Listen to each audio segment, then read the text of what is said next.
Yo, welcome everybody to 10 Questions and a Glass of Champagne with Florin, powered by the Affiliate Expo Conference. Today we have our first podcast edition with Emil, Black Emil, as it is known in the between the media buyers community. Hey Emil, how are you, man? Hello, I'm a little bit sick, Florin, but it's a pleasure to have this podcast with you today. I know. I had the champagne ready, but you told me that you're on antibiotics, so we needed to cut it down. Okay, so this Yes. will be 10 questions and 0 glasses of champagne. But okay, I hope that the next one will be able to join me for a glass. Um, but I owe you one. So at the next Affiliate Expo Conference edition, we need to have this glass. Okay. For sure. Okay. So. The format of this podcast would be as follows. I will ask you a maximum actually of 10 questions. It will not be long. We will try to keep it under 30 minutes so we don't bore the people too much. The first 5 questions I will choose between a list I built with my team, and the other 5 we will choose using a shuffle tool we have on our website here. Actually, you guys can also go and play around with it if you need to access the extra podcast and playground where we will also list all the podcasts I will have with the next speakers in the next period. So basically, to start the shuffle, all you need to do is to paste your questions here, select how many elements do you want to have, the time, let's set it up to 2 minutes and 30 seconds. And this will be my first 5 questions for you, Emil. After that, I will renew this list with 15 more questions, between which the system will choose other 5. Okay? Okay, that's perfect, Florin. Okay. First of all, tell us a little bit about you and what do you do in this business? So I'm 33 years old. I'm Romanian. Uh, I'm I'm a media buyer for on Facebook. Basically, I'm doing affiliate marketing, promoting sweepstakes, and also our own private digital information product. We Okay. are working in this sweepstakes vertical for the past 13 years. So I'm basically like an industry dinosaur on this specific vertical. And this year we are switching our focus also on getting more Google traffic going besides our current Facebook adventure. Okay, that's really nice.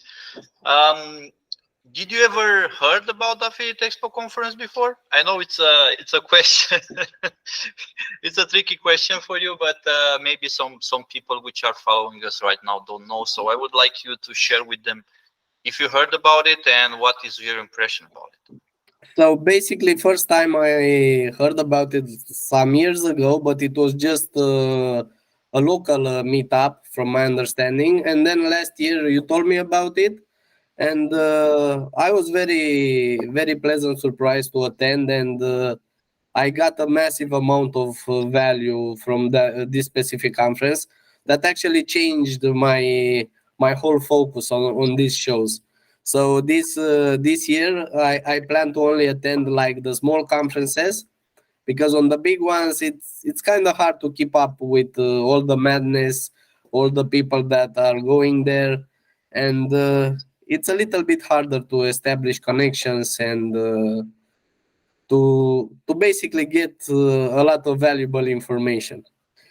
Last year it was very good for me. I met some of my current business partners. I met at Affiliate Expo actually. So Okay. I strongly advise everyone to attend, because it's close, especially for European marketers. Italy, it's like 1-2 hours flight from every country in Europe. So why not? They won't lose anything if they attend. They will thank me after the conference. Okay. Really nice words. Really nice and kind words from you. What did you like more about our conference? What was the one thing that you liked the most?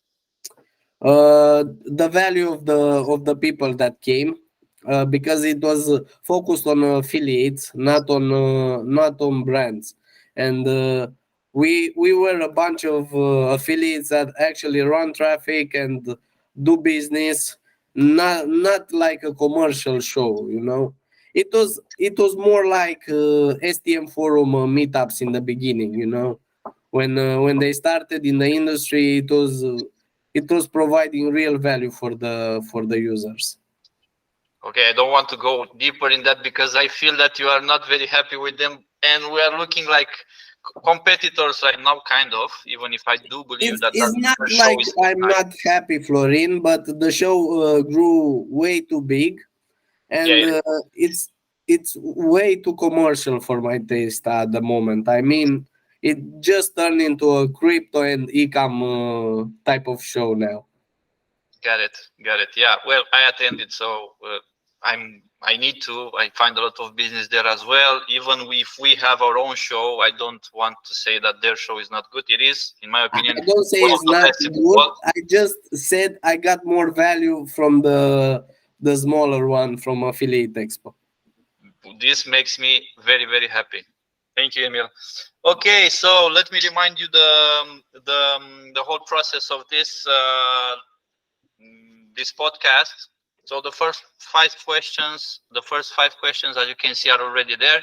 We will start shuffling, and you will need to answer each of them. So you Okay. can choose to not answer if you want. You would say, I would like to pass this because maybe some of the questions you will see have some personal or maybe too personal is requesting a little bit maybe too personal informations about you, but that's up to you. You can reply or not. At the end of these five questions, we will shuffle the other 15 and we will choose another five. So remember, 2 minutes and a half for each question to reply. No pressure. If I Okay. consider an extra role, if I consider that you need to and you should provide more information, and I see that you are in the middle of developing something really nice, I can give you some extra time, which will Yeah. be another minute. Perfect. Okay, this will help us keep everything under 30 minutes. Yeah. Okay, Yeah. I so let's understand. go. Start now. How How did did you you? start in this industry? So it's actually a funny story. I was like 19 years old. I was working as a security guard for Renault, the company that makes the cars, the French cars, and working on the minimum wage. I was looking for money to make more money to help my family who had bank loans and financial problems. So I ended up on an internet forum called e-millionaires or something like that, and a guy nicknamed Bokika, he was from Macedonia. He had like a referral program for a paper download website. It was called Firelice. It was content locking for sweepstakes offers in 2011, and I just messaged the guy, and he just gave me like Word with some instructions how to create and upload videos on YouTube and content lock the content. And that was my start in the industry. I started working like a madman, and after my first month, I ended up doing 183 dollars. Yeah, and it was more than my salary back then. So then I just quit my job and I focused full time on that specific venture. And after 3 months, I remember I was earning more than the president of Romania back in the days. I was doing like $3,000 a month, which was amazing back in 2011 in Romania. As you know, it was crazy amount of money, and that was my start in the industry.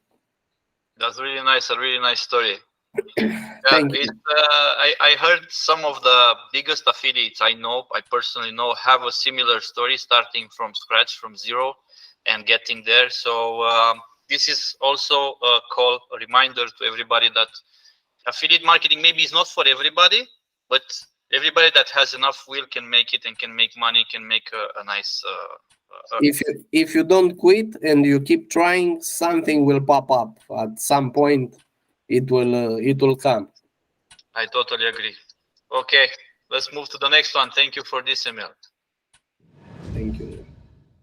What are the top 3 must-have personality traits to succeed in this business?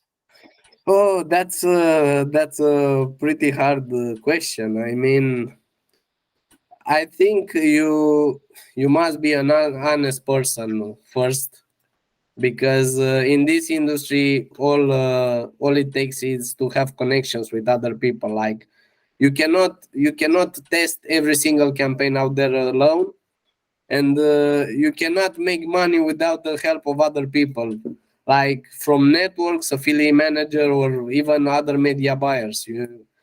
That's the most important, I think. The second one, I think you must be willing to share, like to learn how to share specific information with people that helps you also. I mean, if you just get the information and don't return, at some point nobody will help you anymore, you know. And the third one, I think you need to have a lot of patience on dealing with affiliate managers. You need to be able to speak their language, because some of them are just hired by the networks without any training, and they just keep throwing things at you like campaigns. Look, this is going really good, and if you ask them, they will say, "Ah, it's email traffic." But I told you I'm doing Facebook. You know. They I have like a know. script. They Yeah, have like a exactly. They script. they have like a script, and they don't know how to proper handle an affiliate, right? And that's a big downside of these companies. I mean, I would advise them to just make a minimal training of the managers, and just explain them how things are working. You know, to speak the same language as with affiliates. I totally agree. Even back in the days when I was an affiliate in 2011, 12, there were the same issues like today. So 12 years later, nothing changed, or really Nothing less. changed. Yeah. So Exactly. whoever wants an advantage in this world, in front of their competitors, this is where they should focus their attention. I totally agree. Exactly, Okay, Florin. let's push to the next one. One tool, software, or service that completely changed your business life, and explain how. So basically, the tool that changed our business, it's multi-login, because we are using it to farm our own Facebook accounts, and not rely on any external sources. We had issues before, because we had to have like a bunch of laptops to for every account, and I think we found this software at a business conference in 2019 in Moscow, actually. And after we switched to it just made our life way easier for account farming. Okay, So I heard about them. this is the number one tool I would recommend if somebody wants to start his own internal farming operation. Okay, thank you. Next one.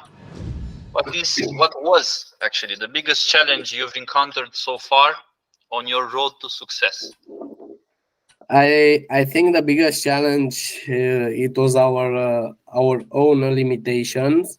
Like, I had some pretty big campaigns 5 6 years ago, and we just were limited by our mind back then, and we couldn't scale it like I would do it these days, you know. So you need to be prepared for success, because it's not that easy like it seems, you know. Once you hit gold, a lot of things happen in your mind. Like you're afraid the campaign will die if you scale it too much. You think you're gonna have legal issues or bank issues, all kind of stuff, you know, because 6 7 years ago we were not like prepared, you know. We are coming from a country that's not that rich, and we don't have any business education here, and we just learn it by trial and error. That's the biggest challenge I encountered myself in the road of success. Like being able to do the errors, try as much as you can do the errors and learn from the process. Exactly. I agree. This is Exactly, actually, in Florin. my opinion, as well, one of the biggest challenges any entrepreneur is facing today. Doesn't matter the business model. I mean, I see it everywhere. It's the same in every business model. Like you said, it's business is business, you know, and we have the same struggles. Exactly. Yeah. Very interesting. Thank you, Emil. Thank you. Oh, this is a one of the personal ones. What is the largest amount of money you have ever generated in a single month, and how did you achieve it? So I'm not gonna lie. The biggest amount was like 500,000 in 2011 17. Sorry, and it was a campaign that actually went viral on Facebook, and the company was Click Dealer back in the days, and Okay. they can confirm it. But it was like pure luck because actually my ads just got viral on Facebook. The people just shared the ad, and like 90% of the money were coming from the virality of the ad. It just lasted for like 1 week, and it it exploded. I mean, it ended up in the newspapers back in the days in Germany. It was in Germany. I think you told me about that. Was the Yes, one with the washing machines? it was not washing machines. Actually, it was Milka chocolate. Ah, okay. Okay. Good. So let's stop the shuffle. We finished the first 5 questions. Thank you, Emil, for that. And now I just pasted this one, but I will not let you to see too much of them. Start Okay. now. What are your thoughts on artificial intelligence, and how do you think it will influence the future of this industry? So I have a very good opinion about this because it actually helped our operation to work way less, you know. Like our designer is making the website way faster now. He can code an entire landing page in 10 minutes with the help of artificial intelligence. So basically, my thoughts are that who learns to control it and to use it is gonna win big in the industry. I see it like it's evolving day after day, and I don't understand people that fear it. We just need to be able to use it right, you know, like to learn how to use it. It's it's very good for writing content, doing creatives. Like we had some campaigns that we did all the creatives in Mid Journey, for example, or the landing pages were built in with the help of ChatGPT. Like even our own private offer that we built, it's made with artificial intelligence. We couldn't build it like 3 4 years ago that easy and that fast, you know. So I really like this technology, and I'm a big fan of it. Actually, I'm using it daily, to be honest.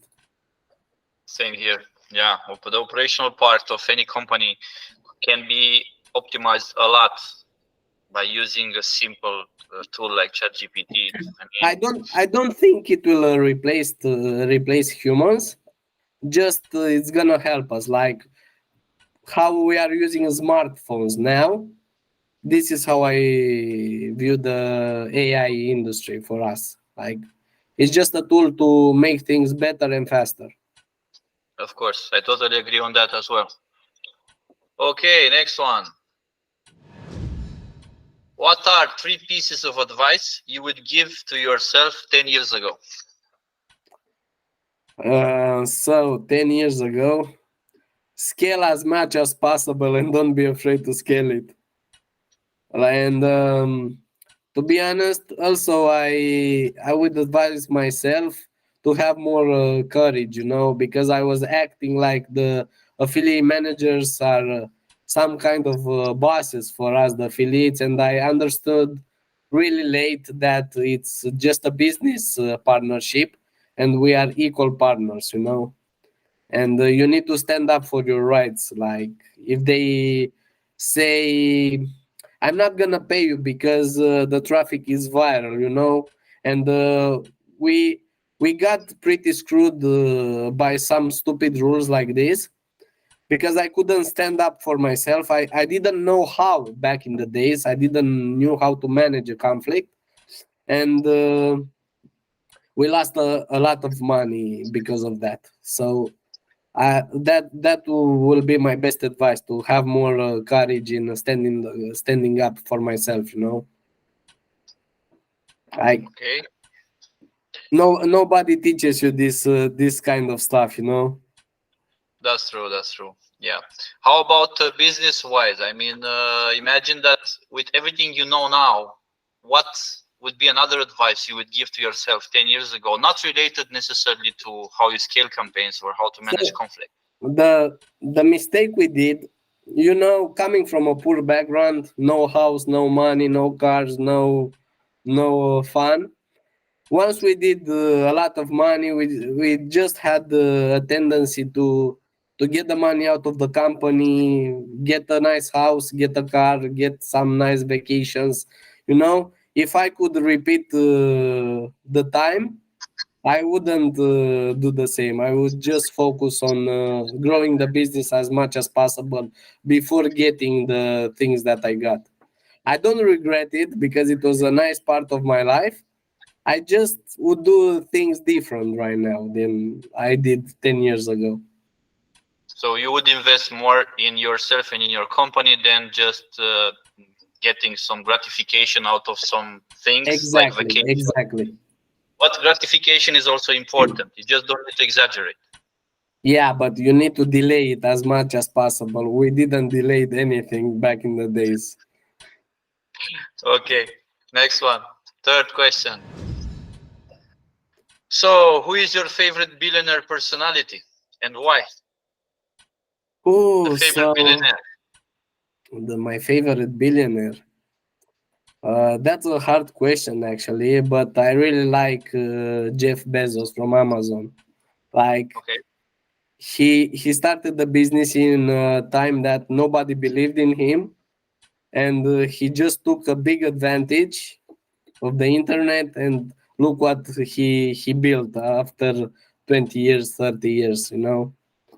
I mean, I like also like Bill Gates or Elon Musk, but I I really love Bezos way more than them. I I, like his style, like he's just a low key individual he's the richest man on the earth, I think, right? I have no idea who is Yeah, the richest one, or but he's in competition with Elon Musk. it's over there somewhere. I don't cry over him. I think he's good. Then yeah, I don't know if you know, but Amazon basically he did with the he started the trend of affiliate marketing. It wasn't the first affiliate program in the world. It was not. He just took the idea from another guy which had it, I believe, like 10 years before him. It was a flower shop. He took that idea, but he brought it to the next level. Yeah, exactly. I mean, you don't need to reinvent the wheel. You just need to take a good idea, make it better, and implement it. Yeah, that's true. Okay, fourth question. What is the best decision you ever made in your life and why? That's a personal decision. I think the best decision was to have my daughter. Like Okay. nothing compared with family. No matter what, family is the most important thing in the universe. How come you decided to have? Did you decide it, or did it just happen and you said, "Okay, I want it, and let it be"? So basically, me and my wife wanted, and we were not ready, to be honest. But when she was born, my daughter, it you cannot describe, like, it's the best feeling in the world. It's the pure love from God, that pure love energy that you cannot describe by words. I don't think, maybe I will feel the same on my next baby when it will happen, but it's a feeling that you cannot describe, and it also gives you internal peace, and also a reason to fight and do things better in I life. can't I can't say I know how it is because I don't have kids and I'm almost 40. But I keep hearing this around me, and I feel like I'm staying behind. I feel like I'm like, "Oh, bro, you need to get there." But you I you are love not it. you are never ready, like, until it happens. You cannot say you're ready. Yeah, as well. I don't think that, in my opinion, at least, I don't think like you should plan it. I mean, I know a lot of people around me which are planning the baby. We want to have a baby. We are planning it. I don't think it should be a plan. Yeah, So when it just happens when God decides. Yeah, exactly. It's not that if you try more often, maybe it gives you more chances, yes. But if you try more often, starting next week, because I want to have the kid around winter and whatever, I saw people No, which that's that's that's bullshit. I mean, for us, it just happened in a vacation, and that's it. Like, we didn't really try it, to be honest. I mean, it just happened. God decided this time, and it happened. exactly. That really nice story. Okay, next one, fifth. Who is your role model in this industry and why, if you have any? My role model.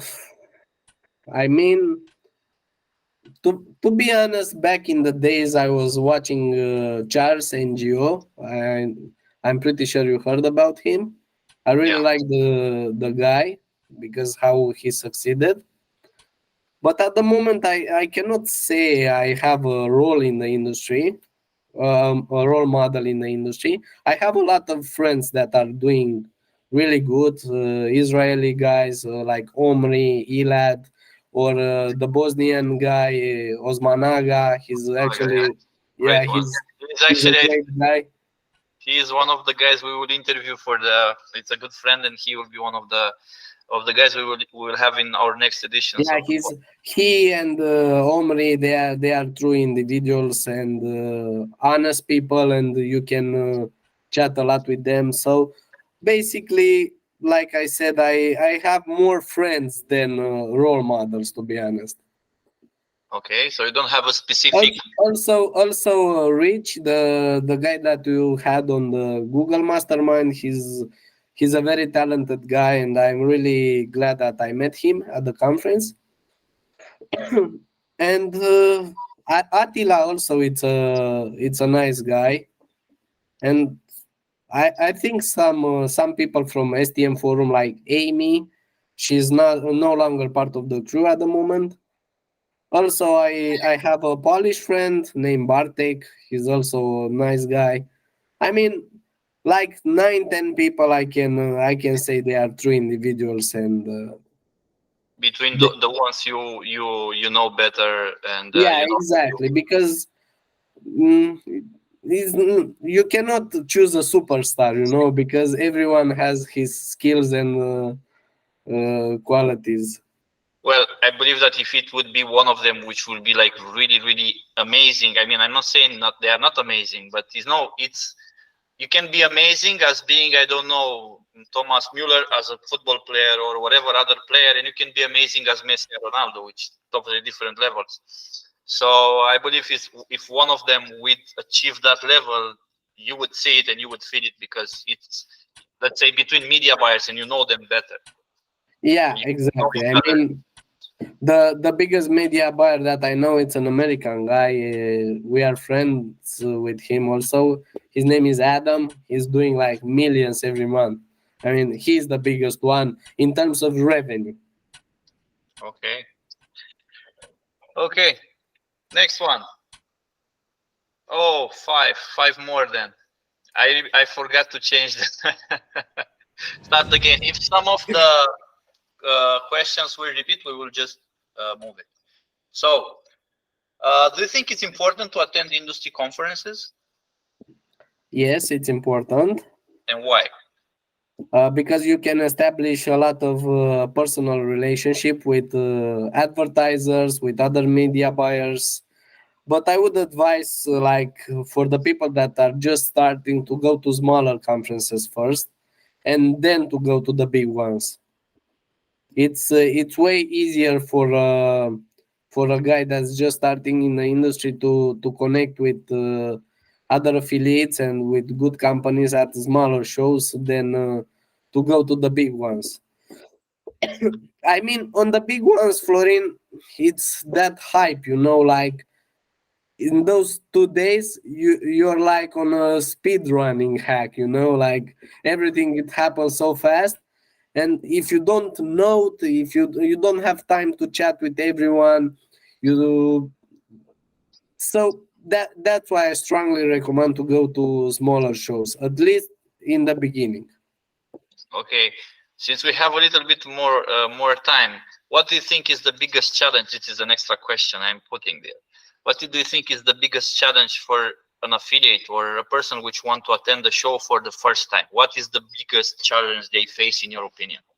At So the first, basically we in this industry, we have a problem. Like, when you're coming for the first time, you made some money, you had a winner, and you think you're on the top of the world, and you go there and you tend to exaggerate a little bit because you meet the big sharks, and you realize you're so small, and then you tend to exaggerate, and that's a big no. I mean, just go, be honest, and big numbers will come after that. like fake it until you make it. Exactly, but Kind of. I had affiliates coming to me saying that they are spending 100,000 a day on a Facebook campaign, and when I tell them just show me, I want to see that wonderful campaign that it's able to spend that amount of money on a single ad. I want to see it, and they were like, we cannot show, we don't have it. It happened some months ago, and all that stuff. Okay, it's better to be honest than just try to fake it, because anyway, Yeah, exactly. Because I mean, I'm not gonna lie. I also had like very bad periods, and even in January was a bad month for us. But I give you some went extra time. Go ahead. I just went to my friends. I told them what's happening. I don't see any profitable campaigns, and they help me to figure out what I'm doing wrong. Because when you're doing the same stuff over and over and over, at some point you will end up screwing something. Of course. That's why it's important to be honest, and just just don't fake it like you're doing millions every month, because it's not like that. You know how it is in the industry. It's up and down, always up and down. And at the end, in my opinion, when you go to this industry, you will go to achieve some knowledge from other people. So it's kind of going there to search for extra help. Exactly. And And no one also, will help you if you are the best in the room. You see? exactly. And also, when you end up doing something good, make sure you return the favors. Even if they don't ask you, you just go to them. Hey, bro, I got this going, is really good. I did this and I did that.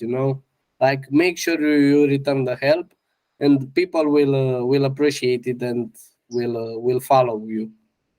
That's for sure. I totally agree with that. Okay.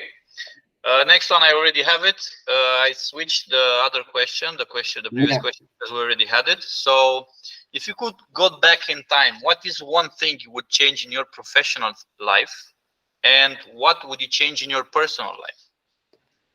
So in my professional life, I would start doing paid advertising earlier, because I don't know if you know that, but I was doing SEO and organic traffic till 2014. So basically, I feel like I kind of lost 3 years of my career being limited by SEO. That I would change. I would just jump into paid traffic, and after like 2 3 months of doing some money, I would have jumped into paid traffic, because it was way easier back then in 2011, and I feel like I kind of lost that train, you know. Well, SEO was also easier in 2011. Yeah, it was easy, but it was limited, you know, like you still waited for Google to rank your websites and all that stuff. That period was quite easy. I was doing SEO as well. But well, until 2014, I believe, when Google Panda came out, if I'm not Yeah, mistaken, it it was was 2014. good. Yeah, well, until Google Panda, everything was like a jungle. I was generating traffic. Like I had 20 websites. I was a one-man operation. Actually, two. I had already, my actual partner right now, Marius, with me. But we were generating like traffic, websites, traffic. After Google Panda hit, everything It, we it, knew, wa- it was the apocalypse, I know. yeah, everything we knew regarding SEO, almost everything, 90% was basically canceled. You needed to And start from it was trial and error, and that's an issue, because you need to wait a lot of time, you know, until you can see like after Google Panda, yes. yeah, on paid traffic you can see after 1 day if it's working or not. I mean, at least you can see it if it has any potential or not, you know. It's a different, yeah, I know what you mean. Yeah, It's a different point it's of view. yeah, more How speed. about how about your personal life? Oh, that's a hard question, but I'm gonna answer it. In my personal life, I think my biggest regret is that I didn't spend enough time with my father, and when I lost him, I was so focused on doing money that I forgot about family. That period of my life, and that was like a big shock for me, and it still haunts me. You know, like even in this day, that I'm not gonna forgive myself. You know that I just put business on a level upper than my family back in the days. I believe that your father would understand because I'm he was pretty sure proud he of you at the time. understands, but you know, it's is that regret you have after you lose somebody. You know. It is, yeah. It will always be not easy to lose someone, but I believe that your father would understand because he, as well, I believe, had a period in his life when he tried success and he know how it is. And the fact that you succeeded and you did maybe even better than him made him proud. And I believe he would understand I that. always say he's watching me from above, and he's I'm proud sure of of that. what I did. I'm sure of that. Let's send him a big hello. Next one. This was already name 3 books that drastically changed your business mindset and explain how briefly if you can. So I would say like Rich Dad Poor Dad. I I don't like the writer too much, to be honest, as an individual. But the book is really good, because it's not about teaching you to invest in real estate. It's just to get more passive assets than liabilities. That Yeah, would be one of them. Also, for I think, sorry that I interrupt. I think it's the only book which Robert Kiyosaki had as a success. I mean, all the others are. I read it too. All the others, I don't think they're that good. Go ahead, yeah, please. they are not that good. I read 3 of his books, and that's the only one that I like. Also, for my affiliate business, I would say cash advertising. Cash advertising, yes. Yeah, it's easy to understand. It explains you the psychology behind the ads. It's gonna help you open your mind, you know, how to do better ads. And I think it's a must read for our industry. And after you read cash advertising, I have another great book here. It's Breakthrough Advertising by Eugene Schwartz. This is it. Breakthrough advertising. Yeah, Okay. it's uh, it's actually an expensive book. It's like $800 on Amazon right now, but Okay. it's like the Bible. After you read cash advertising, I strongly recommend to read this one. Okay. This is for media buying or whoever is doing media buying. Exactly, because it's going into the mind of The the buyer. media buyer. Yeah, exactly, The exactly. buyer or the media buyer? The buyer, it teaches you how to trigger like psychological events in the brain, you know. I And read it's advertising and written like 8 years ago or something like that. So, but the same concepts are still applying to this day.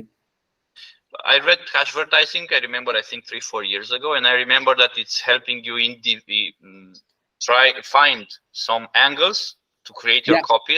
I remember, and it helped me also a lot in understanding better about media buying and everything. I'm not a media buyer, but Also, I study. But also, this other bro, book you're saying is the next level.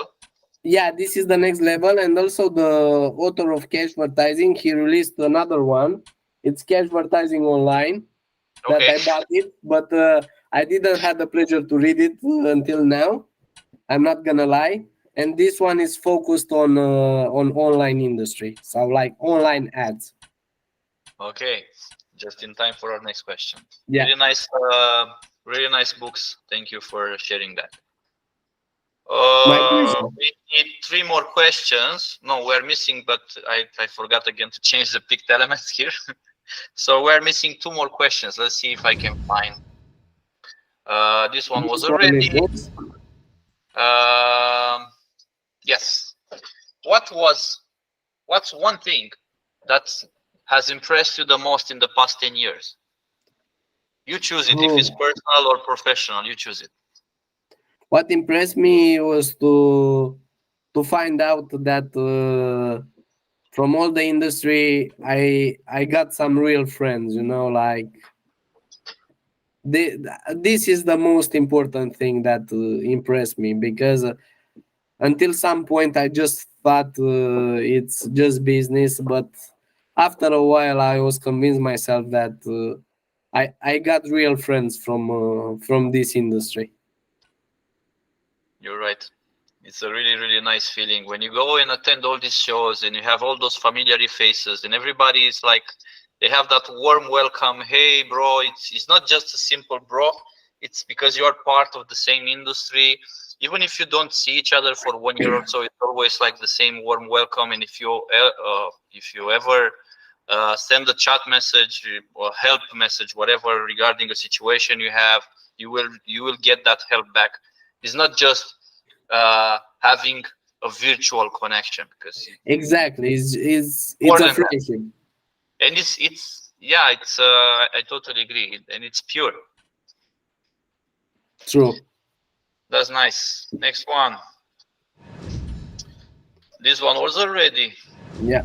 Role model was there. We did that. 3 books.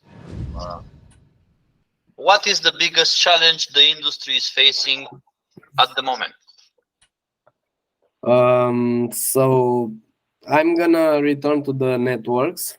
The biggest challenge that I see, it's the lack of highly skilled people working for these networks. Um, I don't know where they get their managers, mainly their managers, but I can name on like on the fingers of one hand the good managers that I worked in the past 11 years in this industry. So that's the biggest issue because they don't understand our struggles. They don't understand how we run traffic. They don't understand that sometimes you need to go a little bit more aggressive than they would like in order to meet the caps, to meet the EPC requirements, to fulfill the offer caps. And that's a big issue for me. I don't like when somebody is new at the company and just throws things at me, like without saying, hey, Emil, look, we have this offer, but it's doing great on Facebook. This type of creatives are working. This is how a conversation should start. Not like, hey, it's killing in Turkey, let's say. And when you ask what is killing? What? Show me an ad. They are like they don't know, you know. And also another issue is that some of these companies are tending to develop their own media by teams and just stole the creatives from the affiliates. Oh, That's a big issue in the industry at the moment. that's And not fine. I know some companies that are doing that. I'm not gonna point them out because it's not my it's not my job to do that. It's their model. I'm not judging them, but I prefer not to work with this kind of companies. Yeah, me too. I know the feeling because back in the days before Traffic Manager, before providing software to companies like this, we had an affiliate network, and we had I will just stop the time because Yeah, and we had our own in-house offers in Romania, for which we have developed. Back then was with SMS confirmation, so we were charging the Romanian public users for a dating product. And I remember we had like spent months on developing something like without ChatGPT and all this stuff. yeah, Developed it was something hard. like, yeah, developed something like 30 or so landing pages. And we have tested those, and we end up with 5 or 6 which were winners. We were still testing the other ones, changing the headers and some messages in the body to see how the smart link, because we were sending all the traffic inside the smart Yeah. link, which would auto optimize these landing pages. And I remember we were also working, since we had our in-house traffic. We had more than 100 websites. We were doing SEO at that time. We built it with SEO, so we were also offer an advertiser and an affiliate inside our own affiliate network. And we were approached by many third-party companies, and when we received an offer which was which had an interesting APC, we would try it. Why not? It's not that we need to be like to have a high ego and say no, we will push just our offers, whatever. If it's making better than us, let's try it. And Correct. I remember I got a message from a guy in Ukraine. Bro, we have some amazing offers. I knew this guy at a conference in Portugal, no, in Prague. And bro, we have this amazing offer in Romania, CPA €5, and we were giving €2.50 CPA for the same billing model, CPA. Same I said minimum. this guy will shave us, but let's try. And we tried, and I saw I said send me 3 landing pages. I swear, all 3 were our landing pages. And I contact the guy back, and I said, where did you took this? Oh, it's everything made in house, exclusive offer for you. And then I sent him the links, and I said, listen, these are our landing pages. And more than that, you guys were so lazy that you didn't even change the terms and condition text, which is pointing to our affiliate network and our company. So please remove them, because it's not fair. I couldn't do anything about it because you don't own the landing pages. It's you create Yeah, them, own them, but it's something which should be respected by the others. Should not be, no. It's not like, okay, let's push it and see until it's working. It's not like a mafia game or whatever. It's just respect in the industry. And I totally understand that this is a game which will always be there. And I have this conversation with our traffic manager clients many times. They are complaining about the same things. They are stealing between them or the landing pages, the creatives. And I say, guys, just try to do better on the other side. Okay, the landing page is the same, whatever, the public will see the same, but try to optimize in the background. yeah, Operational, give a better payout. Try to remarket that traffic and give a revenue share, a longer revenue share to the affiliate. Don't shave them, and you will see that you will earn on a long term. I mean, the affiliate sees that. People see yeah. that. We just follow the money. I mean, after all, Exactly. at the end of the day, we need to get the highest ROI for our families. You know. Exactly. So it's just business. I mean, you can have like I have a special relationship with 2 companies, and we've been through hard times together. But it's a different story there, you know, because they also helped us when it was bad. They just reduced their margins at 0, and we just kept running, you know. Yeah, it's But important not, what you not, mentioned. not everybody learns how to do that and how to manage like their affiliates. That's true. That's why you would see some networks which are there since 15, 20 years or 10 years, whatever, and some Yeah, other networks which are coming for 1, 2 years and they maximum they disappear because they no one work with them anymore because people see everything you do which is against the industry, against other people, sooner or later will come out.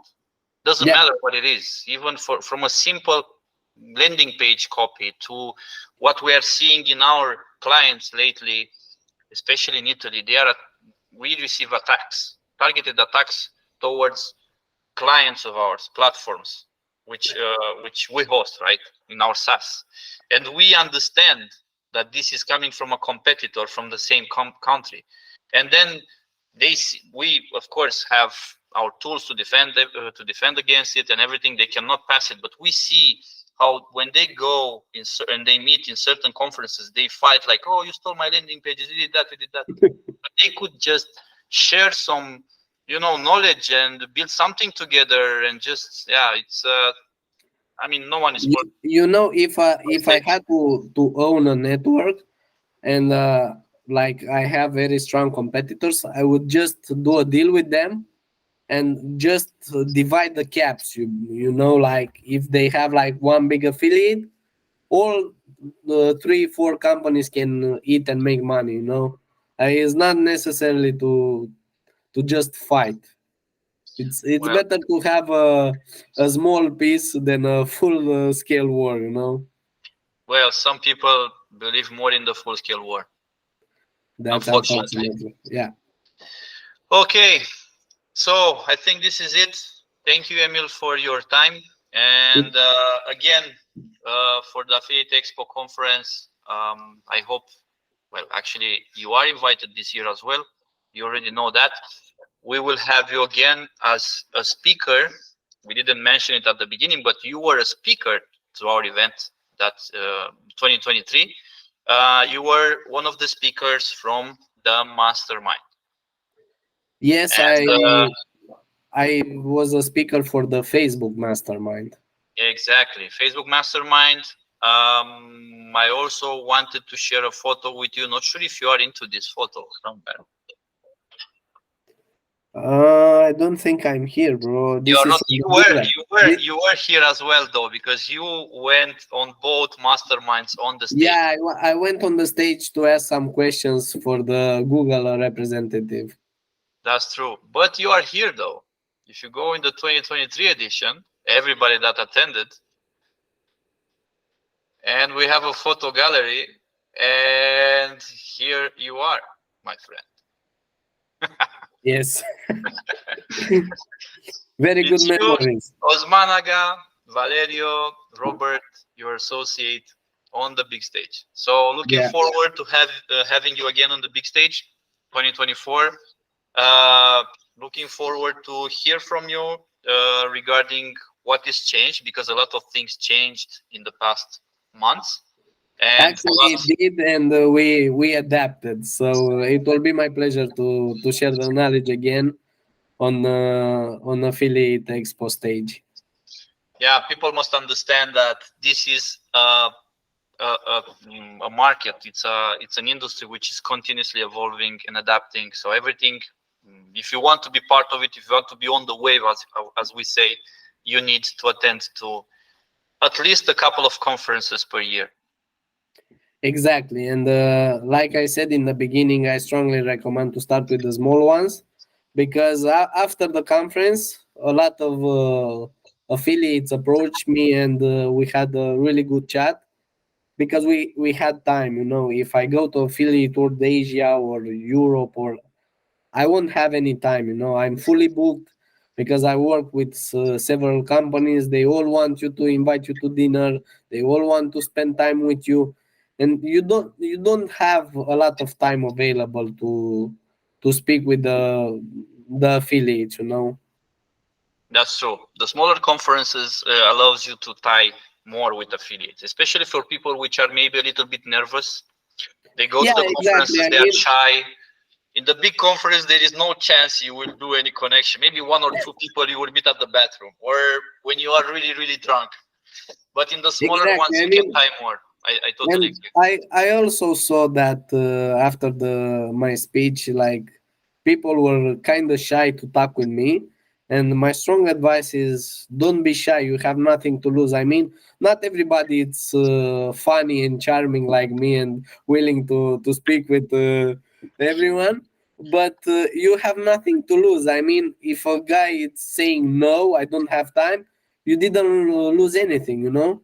But if you tried your chance, maybe you win a nice conversation that can open your mind, you know. Yeah, exactly. You have 50% chances to get some extra Exactly. knowledges from this speaker. Play it well. Exactly. I mean, you have more chances to have this conversation that doing or finding a winning campaign with no knowledge. I actually helped like two or three people after the conference to start running sweepstakes, and they are doing decent numbers right now. So why Really not? happy, really happy to hear that because we this is exactly what we wanted to bring into this world, into this industry, to revive the sharing, the real sharing between of the value between affiliates, media buyers, and where people can meet face to face and have time to spend, eat like at the same table, drink at the same table with the networks they work with, so they can tie better. This is actually at the end the main focus of a Yeah. conference like that. I totally understand, and I liked the concept when you presented first time to me. And like I said, I told you back then that I'm tired of these shows where nobody is sharing anymore, and I want to change that. And that was the main reason that I accepted to go on stage, because I don't know if our audience know that, but it was my first stage appearance.